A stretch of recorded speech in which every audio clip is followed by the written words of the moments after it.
Hello बच्चों, let's read the question and question says that air pollution can harm plants by.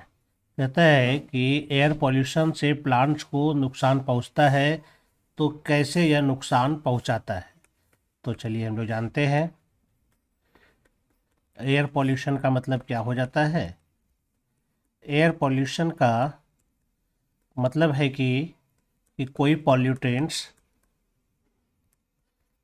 जो है air में mix up हो गया है और उसके बाद यह बुरी तरह से लिविंग ऑर्गेनिज्म को प्रभावित करता है ना। तो कौन सा पॉल्यूटेंट्स एयर में मिल जाता है, तो कई प्रकार के पॉल्यूटेंट्स हो सकते हैं, जैसे कि सल्फर के ऑक्साइड हो सकते हैं,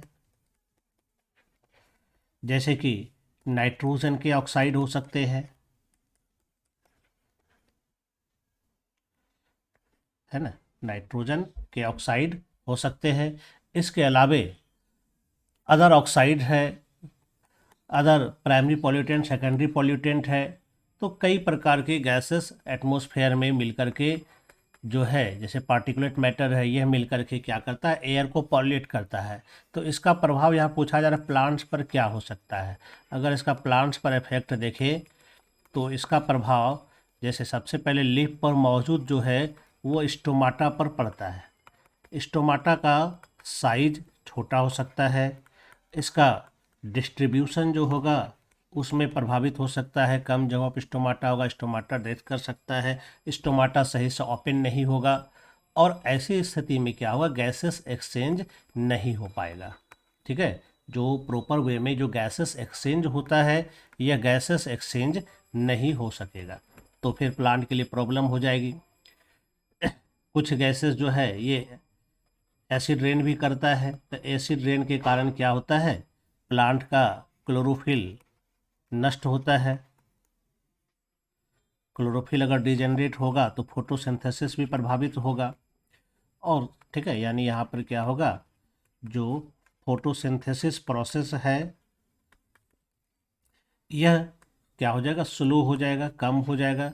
तो यह सब के कारण जो मेन प्रभाव आएगा प्लांट पर, ये होगा कि इसका जो है प्लांट का ग्रोथ और डेवलपमेंट इसका क्या होगा, रुक जाएगा। प्लांट का ग्रोथ सही से नहीं हो पाएगा, इसका एल्डिंग घट जाएगा, है ना, क्योंकि फोटोसिंथेसिस प्रभावित हुआ है। तो ये हो सकता है कि प्रीमैच्योर इसका डेथ हो जाए, इसमें मिनरल्स भी प्लांट को सही से मिल नहीं पाएगा पॉल्यूशन के कारण। तो अर्ली